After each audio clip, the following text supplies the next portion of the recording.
think that the stakeholders also can work together to develop and implement the policies, regulation, and guidelines. Parliamentarian to ensure that investment are not only profitable but also contributes positively to the social and environmental sustainability. This is one of the key. In the lawmaker that can really bring together what happens in the practice and what should be done. So responsible practices that are already happening, and we heard many yesterday, should be supported. I think it's really interesting to actually coming from a very young entrepreneurs, because how the business evolved, even though it started off with just the idea of doing farming.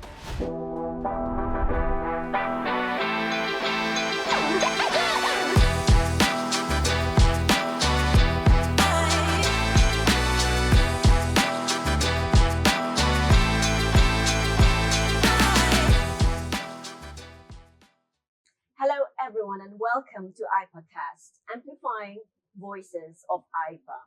Now, IPAcast explores the world of ASEAN through conversations with parliamentarians, prominent figures, and experts who will share their insights and experiences on a wide range of topics. And this episode, while we are still in Ubud, Bali, we will explore the pivotal role of parliamentarians in fostering responsible investment in food, agriculture, and forestry for balanced growth in the Southeast Asia. Now, it will also highlight a recent collaborative event hosted by IPA in partnership with FAO and IISD. And this underscores the joint efforts in this important endeavor. Featuring, we have two special guest speakers today. So we have Dr. Pham Quang Minh. He is the Assistant Director of the Food, Agriculture and Forestry Division from the ASEAN Secretariat, and Ms. Emma Jessie McGee, the Program Officer of the Food and Agriculture Organization. Hello, Dr. Pham and Emma. I hope that that's okay for me to actually call you Emma. Of course. I know that we have actually had our two-day event. It has actually been very successful. So since we are really talking about the topic 2 days in a row, so I would actually like to ask a few questions with regards to this 2 days event. We talked about ASEAN RAI. We are having a workshop with regards to the implementation framework. You both have different backgrounds. And we would like to know with regards to, in terms of explanation and in both different ways, in terms of the ASEAN responsible investment on food, agriculture and forestry initiatives. And also it's important for promoting sustainable development across the region. So perhaps I can actually ask this first question to Dr. Pham, please. Thank you. Thank you for having me. No, it's so a pleasure. It's an honor to actually have you here. Yeah, thank you. So the first question basically is really asking with regards to the RAI initiative and also the importance for promoting sustainable development across the ASEAN. So perhaps you can actually share with us. Thank you. Thank you for having me here. And I think that this is very important initiative for ASEAN. I just want to highlight that because this initiative was developed for around 6 years or 7 years ago, right? Starting from 2018. So already 6 years, right? So for the implementation of this one, and just an responsible investment in food, agriculture, and forestry initiative is a program aimed at encouraging responsible investment practices within the sector of food, agriculture, and forestry. This initiative also focuses on promoting sustainable development by encouraging investment that not only generates economic return but also create positive social and environmental impacts. Right. I think that is very important for us, right? Because now we're trying to focus on the implementation, and this is the first time between the sector of agriculture and IPA to do on the job, right? Yes. Over the 10 years, 10 guidelines, particularly I also emphasize on guideline number 1, food securities and food safety and nutrition. Guideline number 6, sustainable and appropriate technologies, and guideline number 10, focus on regional approach.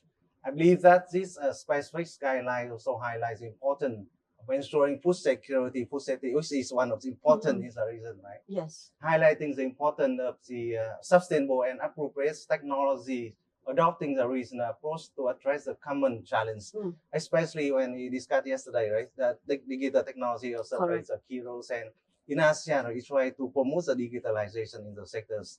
So I want to focus on the importance of digital technology and the technology, science technology in agriculture. It's all very important for our reason.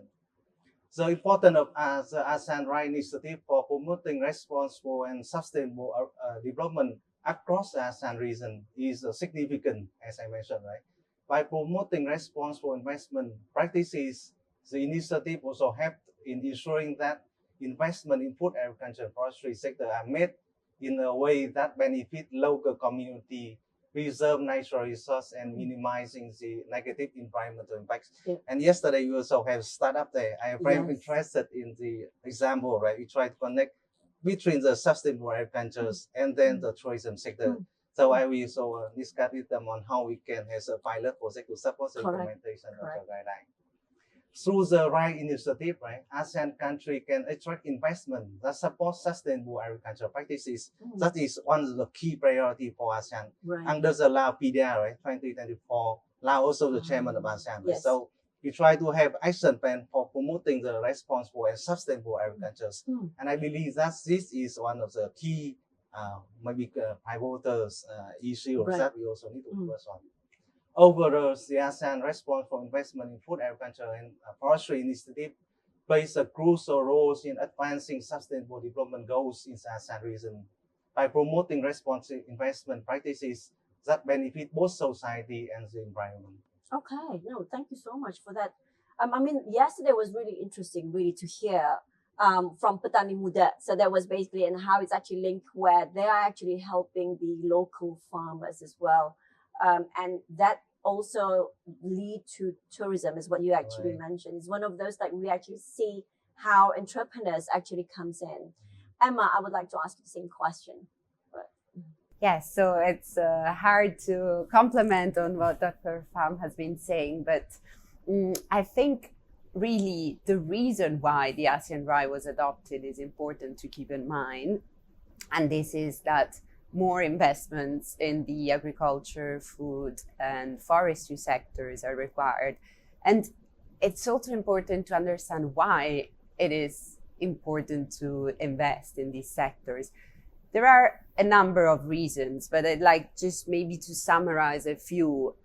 First of all, demographic pressure. So the population is increasing. More than 80 billion people are expected to live in the planet by 2050. So a lot of people also connected with urbanization. So many people also moving to the cities. This needs more food production is required, but also a different way of producing food is required. A sort of transformation in the food systems that can make them more sustainable. And this is just one of the reasons. Another reason why more investments are required is climate change. So we know agriculture affects climate change and agriculture is affected by climate change. So investments to have a different kind of agriculture with more sustainable practices is also required. Unemployment and poverty are other reasons why investments are required, especially because poverty is found more in the rural areas. So actually investing in the agricultural sector is one of the most effective strategies to reduce poverty, to reduce hunger. So this tells us why we need more investments, but we also need better investments, not only more in terms of quantity, but more in terms of quality. So we need the good kind of investments. We need investments that can benefit, that can bring, of course, profit, but then also benefit the planet and the people. So I like to call the PPP, profit, planet, people. The three of them should always go together, because if it's only profit, we leave behind the people, and the UN Sustainable Development Goals remind us we should leave no one behind. But then we shouldn't leave also the environment behind. We shouldn't exploit all the natural resources that exists for these investments. So the ASEAN RAI were adopted following the principles for responsible investment in food and food systems, which were adopted by the Committee on World Food Security. And the ASEAN was the first region to take these principles, discuss them internally, and adapt it to the needs of this region, with a specific focus on technology, as Dr. Pham was saying, but also specific focus on regional collaboration, which is also very important for ASEAN. We know that anything that we want to try to implement, it will also come with challenges. Yes. We've seen like ASEAN RAI, as what you actually mentioned, started like 6 years ago. 6 years ago. So what are the primary challenges that you have actually seen, and what strategies could be employed to overcome these challenges? I think that's a very good question, because within the 6-year implementation, I think that we still need to do more on this aspect. And of course, and when I also try to monitor the implementation of the guidelines, I found some information, right, very interesting. And even yesterday when we also discussed it, our participant, right. So I think that's some primary challenges in the implementation of ASEAN guidelines on promoting responsible investments. In my view, right, I think that the first one is lack of awareness. You see that even when before we also discussed with some partner, right, even investor, even they also don't know what is ASEAN rights. And that is our role, right, to see how we can improve knowledge and how to share more information on that, right. So lack of awareness is one of the challenges. I think that's we also need to address. The second thing is the complexity of supply chains. You see that agriculture is not only within the production, but also goes through the process, from processing, transporting, logistics into the consumer. Right? And many stakeholders, including the investor and local communities, may not be fully aware of the guidelines or the importance of the responsible investment in the sectors. So that's one I think that we also need to address. The waste enforcement mechanism, because I think that is also related to the country, right, the nation. So at the regional level, we have the guideline, but we also need to look at the national system, either not legal frameworks and regulation at the national system also needs to be good enough for the enforcement. I also believe that for the sustainability challenges, the balance between economic growth and environmental sustainability also one of the issues, right?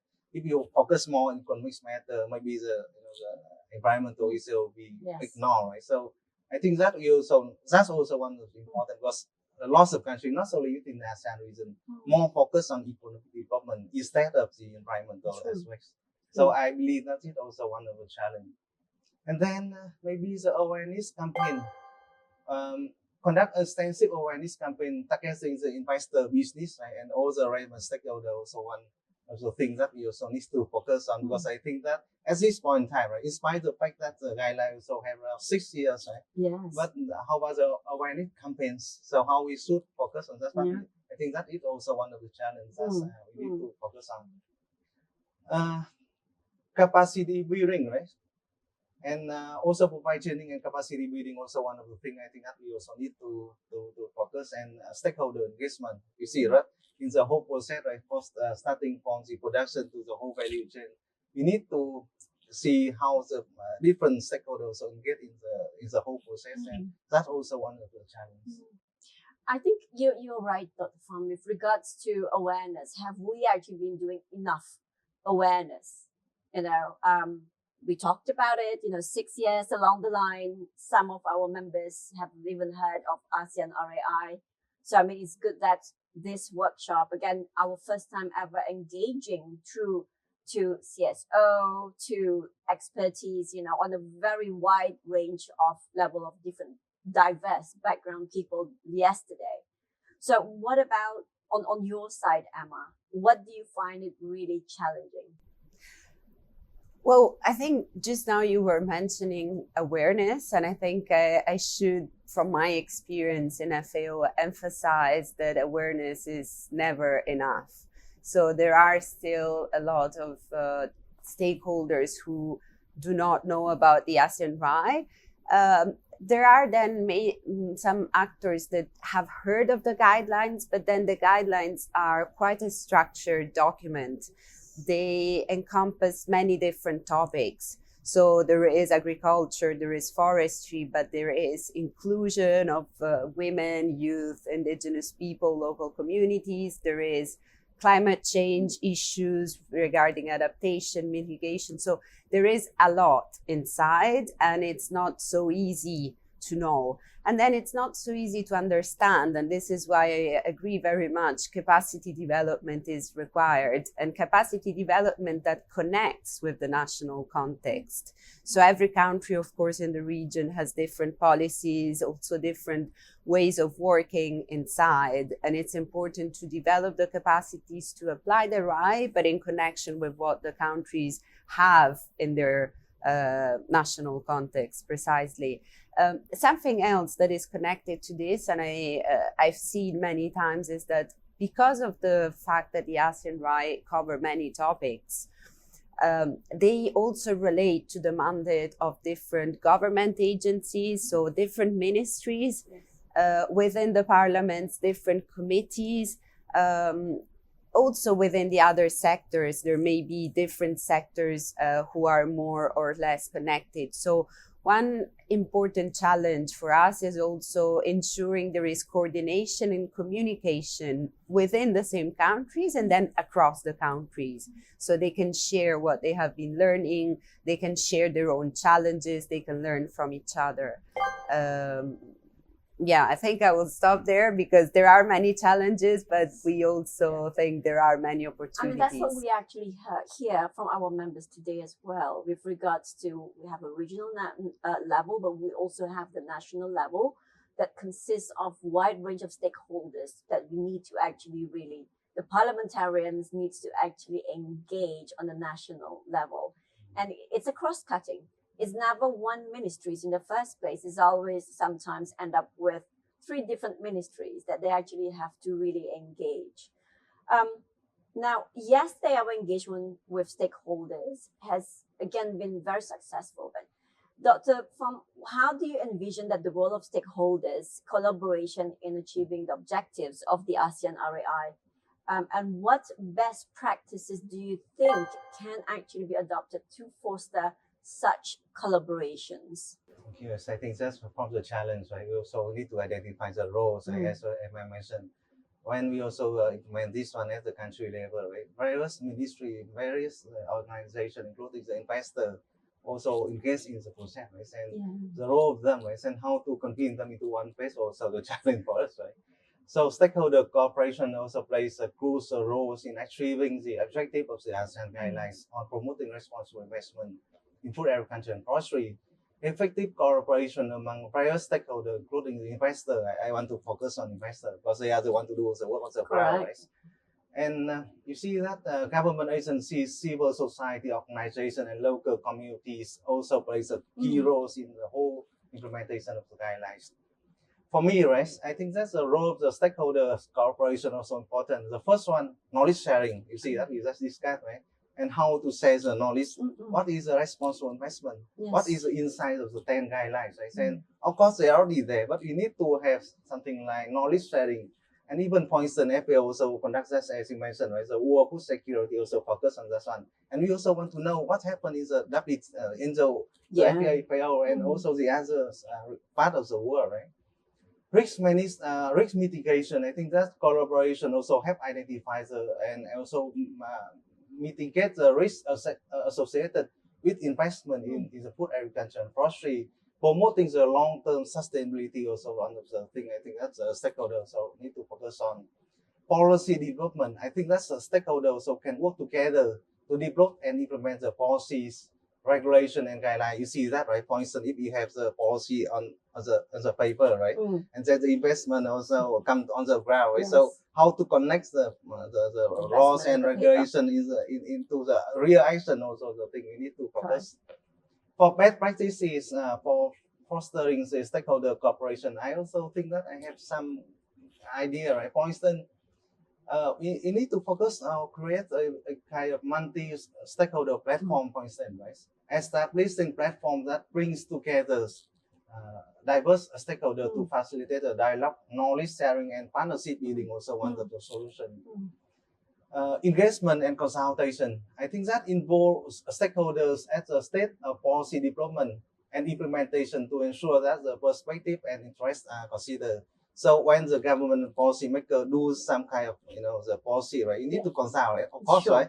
If the investor also not be well consulted, so when they convert the law to the action, also the problem, right? And then capacity building, I think that capacity building also important, right? And provide training and capacity building program to enhance stakeholder skills and knowledge and related to responsible investment practices is one of the pivotal things that we need to focus on. And of course, besides that one, you have to have incentive mechanism, right? Introduce incentive mechanism such as recognition programs or financial incentive, right? To motivate stakeholders to engage in the responsible investment activity, also one of the things. I think that's a stakeholder cooperation can play a role.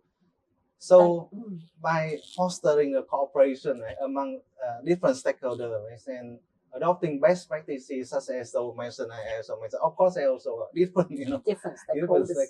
I think that's a member state can also work on that aspect. Yeah. What about you, Emma? How do you envision the role of the stakeholders? So at FAO, we always consider that different stakeholders should work together to achieve the goals that for us are, of course, more related to hunger and nutrition. But in general, for sustainable development, we think that each stakeholder has different responsibilities, different roles, but it also useful contributions they can bring to the table. So we always try to do that. And in the case of the ASEAN RAI implementation, we think what has been working quite effectively so far is that we have been working in collaboration with other entities to really try and have this multi-stakeholder collaboration effective, but also continuous. So FAO has partnered with the ASEAN Secretariat, but also Grow Asia, which is a sort of platform bringing together different sort of entities, including from the private sector, and also with the International Institute for Sustainable Development, who brings on the legal expertise, the advisory services. And we have been working together to ensure that whatever we did would advance hand in hand with the different actors involved. So the governments, the civil society, we've been working with the Asia DRA, especially academia as well, the private sector. So working together with these actors, and now, of course, working together with AIPA to bring in also the voice of parliaments is proven to make things move faster, especially then when you move into the national context, that this collaboration can become really into the details, really into the context. So that has worked quite well. I think it's also important to encourage then at the national level the creation of the multi-stakeholder platform that Dr. Pham was mentioning, and they can have different ways of working. So we've seen the creation of such platforms in many countries.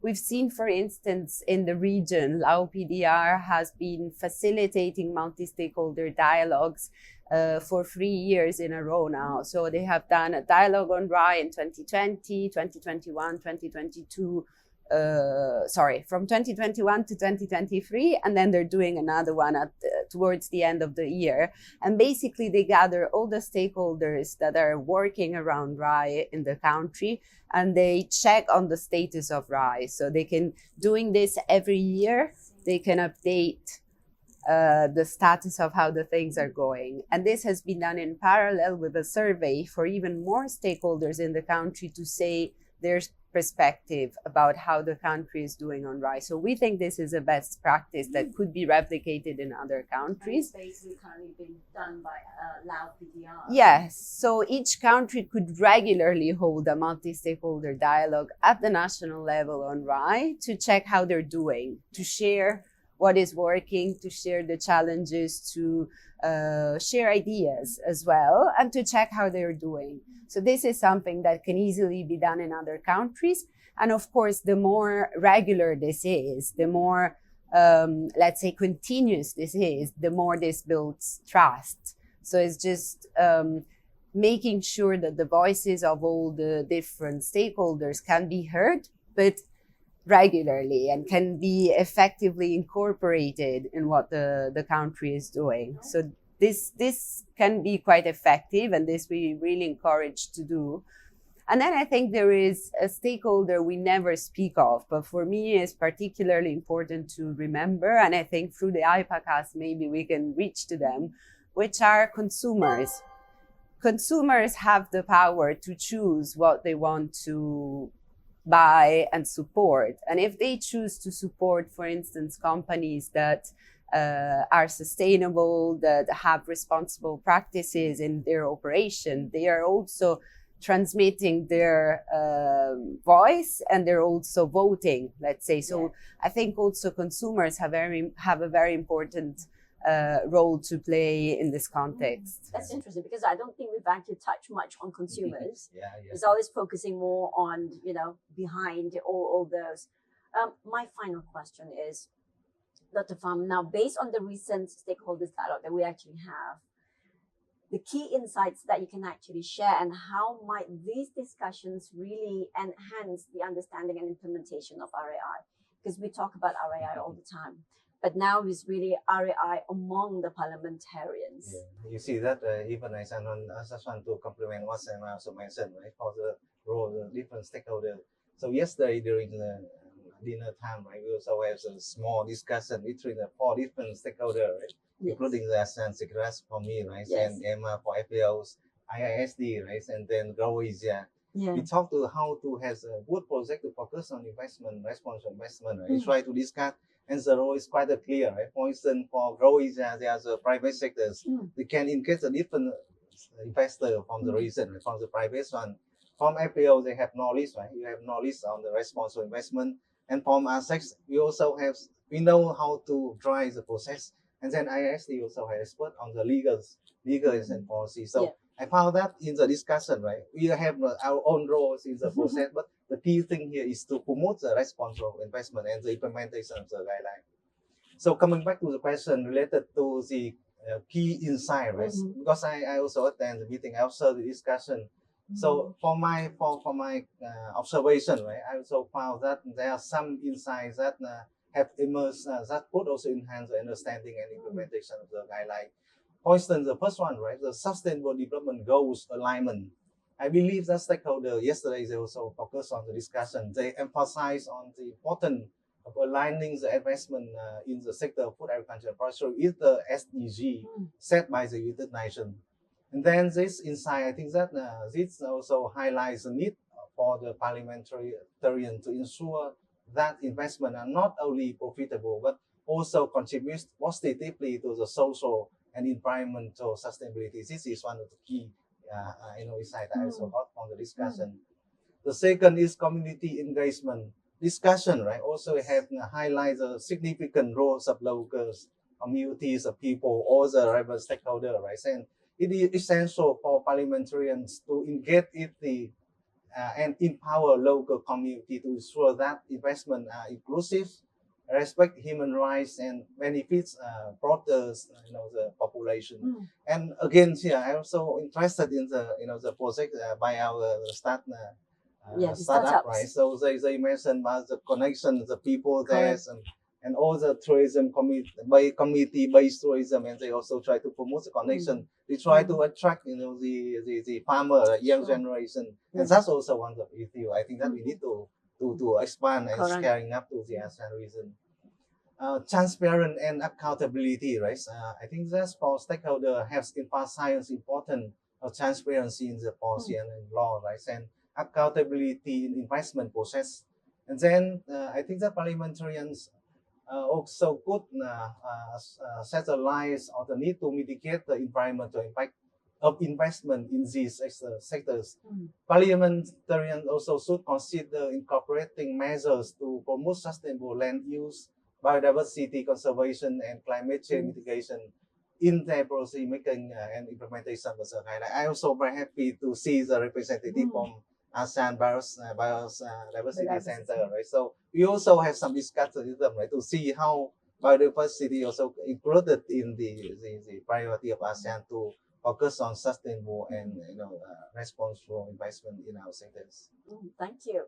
I think it's really interesting to actually coming from a very young entrepreneurs, because how the business evolved, even though it started off with just the idea of doing farming, then how they actually help other local farmers, transportation, all those kind of things, bringing it to where they're going to sell. But again, it starts becoming where tourists can become part of doing part of, like, they want to actually see how it's being done, how farming is being done, the glamping starts to come in. So, I think it evolved, and this creativity of the younger generation really, really helps. And this is where we actually need more of this creativeness, promoting both, in fact. Now, Emma, your thoughts? Well, first of all, I was also very interested in what was presented by the Indonesian young entrepreneur. I really loved, and here I quote him, that the farmers are no longer the object of tourism in this island, they are the subjects. So they really become active and part of it. So for me, it was very interesting to see a project started from a young entrepreneur that is involving others, and it's also empowering them to participate. But what was important to note also is that one thing are the ideas, one thing is implementing them, and to do that you need an enabling environment that allows you to do it. Meaning, and this is something that was also discussed yesterday, young people require access to capital and finance.